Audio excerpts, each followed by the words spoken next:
और ब्रेक के बाद आपका फिर से स्वागत है और अब बात करेंगे P20 शिखर सम्मेलन की। प्रधानमंत्री कल यानी 13 अक्टूबर को 9वें संसदीय अध्यक्ष शिखर सम्मेलन यानी P20 का उद्घाटन करेंगे। इस सम्मेलन में पर्यावरण संतुलन को लेकर जोरदार चर्चा होने की उम्मीद है। प्रधानमंत्री नरेंद्र मोदी शुक्रवार को नई दिल्ली स्थित यशोभूमि में 9वें G20 संसदीय अध्यक्ष शिखर सम्मेलन यानी P20 का उद्घाटन करेंगे। इस शिखर सम्मेलन की मेजबानी G20 की भारत की अध्यक्षता के विस्तृत फ्रेमवर्क के तहत भारत की संसद द्वारा की जा रही है।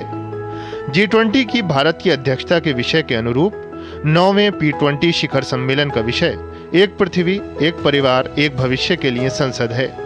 इस कार्यक्रम में G20 के सदस्य देशों एवं आमंत्रित देशों की संसदों के अध्यक्ष भाग लेंगे। 9-10 सितंबर को नई दिल्ली में आयोजित G20 नेताओं के शिखर सम्मेलन में अफ्रीकी संघ के G20 का सदस्य बनने के बाद अफ्रीका के सभी देशों की संसद पहली बार P20 शिखर सम्मेलन में भाग लेगी। हमारी प्री समिट पर्यावरण पर है। पर्यावरण के साथ साथ अपनी लाइफ स्टाइल पर्यावरण का अनुकूल हो, इसके लिए मेट्रो और ऐसे साधन जिससे हम पर्यावरण को सुरक्षित कर सकें, इस पर हम सबको अमल करने की आवश्यकता है। जब व्यक्ति, सामुदायिक सब लोग इस पर अमल करेंगे तो हम पर्यावरण को सुरक्षित रख पाएंगे। जलवायु परिवर्तन की इस लड़ाई में जीत पाएंगे और भारत के प्रधानमंत्री जी इस दिशा के अंदर लाइफ स्टाइल के बारे में, लाइफ स्टाइल पर्यावरण के अनुकूल हो, उन्होंने एक समग्र दृष्टिकोण पूरे विश्व को दिया है। इस P20 शिखर सम्मेलन के दौरान होने वाले विषयगत सत्र 4 विषयों पर केंद्रित होंगे। इनमें सार्वजनिक डिजिटल प्लेटफॉर्मों के माध्यम से लोगों के जीवन में बदलाव, महिलाओं के नेतृत्व में विकास, SDG में तेजी और सतत ऊर्जा बदलाव शामिल हैं। प्रकृति के साथ सामंजस्य में हरित एवं टिकाऊ भविष्य की दिशा में पहल के बारे में विचार विमर्श हेतु लाइव पर्यावरण के लिए जीवन शैली पर शिखर सम्मेलन पूर्व संसदीय फोरम का भी आयोजन किया गया। G20 देशों की संसदों के अध्यक्षों और आमंत्रित देशों के पीठासीन अधिकारियों का P20 शिखर सम्मेलन में शामिल होने के लिए नई दिल्ली पहुंचना जारी है।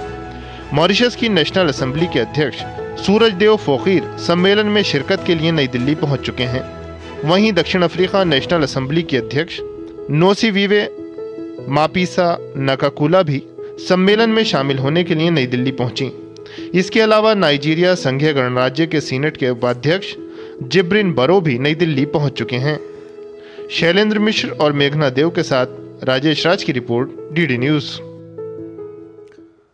और अब बात मध्य प्रदेश में राजनीति की। वहां की राजनीति की मध्य प्रदेश में विधानसभा चुनाव की तैयारियों के बीच नेताओं की जो बयानबाजी है उससे सियासी पारा लगातार गर्मा रहा है।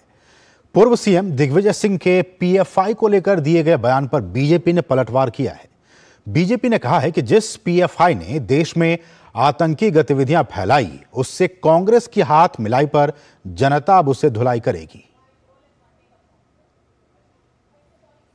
बात यह है, यदि PFI के ऊपर कोई इस प्रकार का आरोप है तो आप 10 छापेमारी, हमें आपत्ति नहीं है। लेकिन देखने में आ रहा है कि जितने भी इन्होंने छापामारी की है 97% पे वो झूठे पाए गए।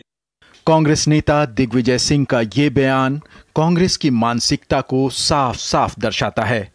मध्य प्रदेश विधानसभा चुनाव प्रचार के दौरान